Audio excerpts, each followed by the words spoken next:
بخارا کا میں وہ چوک دیکھ کر آیا ہوں. اس سفر میں ہمارے کئی دوست بھی ساتھ تھے. ازبکستان کا شہر بخارا ہے.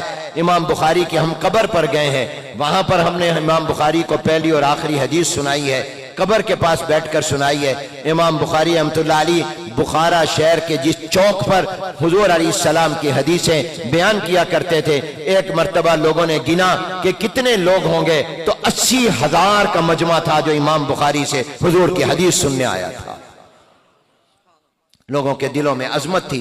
بغداد میں, دمشق میں, مصر میں محفلیں قائم ہوا.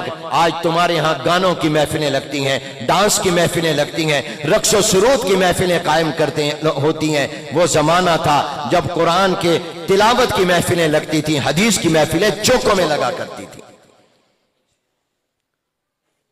تو میرے دوستو, یہ امام بخاری جن کی حدیث ہم پڑھنے لگے ہیں, انہوں نے یہ کتاب 16 سال میں لکھی ہے.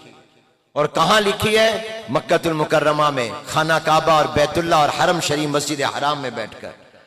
اور اس کے عنوانات مدینہ منورہ میں لگائے. اور کتنا عرصہ لگا؟ 16 سال. اور فرماتے ہیں پورے 16 سال مجھے حضور کی ان حدیثوں کو جمع کرنے میں لگا, تحقیق کر کے کہ میرے پیغمبر کی واقعی یہ حدیث ہے, یہ ان کا فرمان ہے. کہا اس پورے 16 سال کے عرصے میں ایک دن بھی میں نے روزہ نہیں چھوڑا, روزہ رکھ کر میں نے یہ کتاب لکھی.